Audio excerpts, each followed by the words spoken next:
জয়গুরু। নমস্কার বন্ধুগণ, আমার অ্যাস্ট্রো ডিভাইন চ্যানেলে আপনাদের সকলকে স্বাগত। আজকে আমার এই ভিডিও বানানো লাল রঙের রাখির উপরে, কারণ শোনা যাচ্ছে লাল রঙের রাখি নাকি এই বছর অশুভ। অনেকেই বলছেন এই বছর শুভ, আবার অনেকেই বলছেন অশুভ। তাহলে জেনে নেওয়া যাক লাল রঙের রাখি এই বছর শুভ নাকি অশুভ।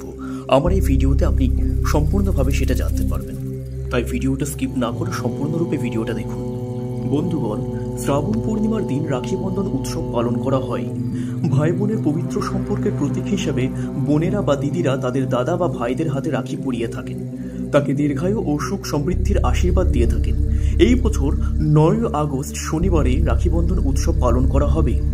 রাখির এই দিনের শুভ মুহূর্তে রাখি পরাতে হয়। জ্যোতিষ ও বৈদিক ধর্মে রাখি নিয়ে অনেক উপায় ও নিয়মের কথা বলা হয়েছে, যার মধ্যে রাশি অনুযায়ী রাখি পরানোর নিয়মও রয়েছে। বলা হচ্ছে এই বছর ভাইকে বা দাদাকে লাল রঙের রাখি যেন না বাঁধা হয়, নয়তো জীবনে সংকট আসতে পারে। তবে জেনে নিন কি রয়েছে এর পিছনে আসল সত্য বা রহস্য। বন্ধুগণ, জ্যোতিষশাস্ত্রের আরেক শাখা নিউমারোলজি অনুসারে বর্তমান বছর অর্থাৎ 2025 সাল হলো মঙ্গলের বছর।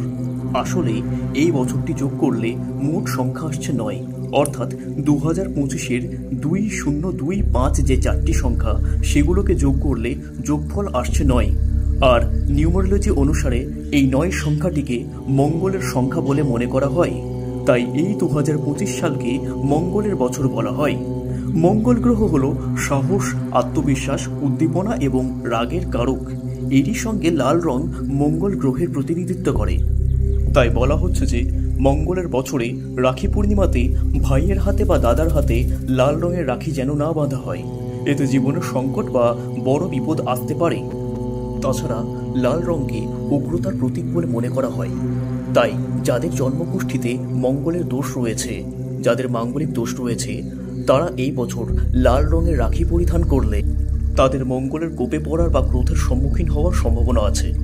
তাই যারা নিজের জন্মকুণ্ডলিতে মঙ্গলের অবস্থান সম্পর্কে জানেন, অর্থাৎ জন্মকুণ্ডলিতে মঙ্গল নিচস্থ আছে নাকি মাঙ্গলিক দোষ রয়েছে সেই সম্পর্কে অবগত, তারা এই বছর লাল রঙের রাখি এড়িয়ে চলুন।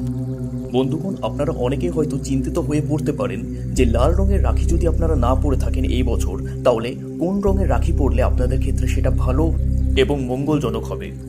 বন্ধুগণ, চিন্তার কোনো কারণ নেই, কারণ সমস্যা থাকলে ঈশ্বর তার জন্য সমাধানও করে রাখেন। বন্ধুগণ, আমি বলবো এই বছরের সবথেকে শুভ রং হলো হলুদ রং, কারণ হলুদ রং দেবগুরু বৃহস্পতির প্রতীক। জ্যোতিষ শাস্ত্র অনুযায়ী দেবগুরু বৃহস্পতি হলেন দেবতাদের গুরুদেব। যে মানুষের উপর দেবগুরু বৃহস্পতির শুভ দৃষ্টি থাকে, তাহলে সেই মানুষের উপর কোনো গ্রহের কুপ্রভাব কঠোরভাবে কাজ করেন। তাই যদি এই বছর হলুদ রঙের রাখি পরেন, তাহলে মঙ্গলের কুদৃষ্টি থেকে রক্ষা পাবেন এবং জীবনে সৌভাগ্য বজায় থাকবে। তাছাড়া এই হলুদ রঙকে ভগবান শ্রী বিষ্ণুর রং বলে মনে করা হয়।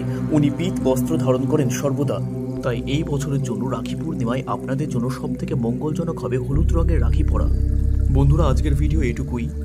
আমার ভিডিও ভালো লাগলে আমার চ্যানেলটা সাবস্ক্রাইব করে পাশে থাকুন, সঙ্গে থাকুন। অসংখ্য ধন্যবাদ।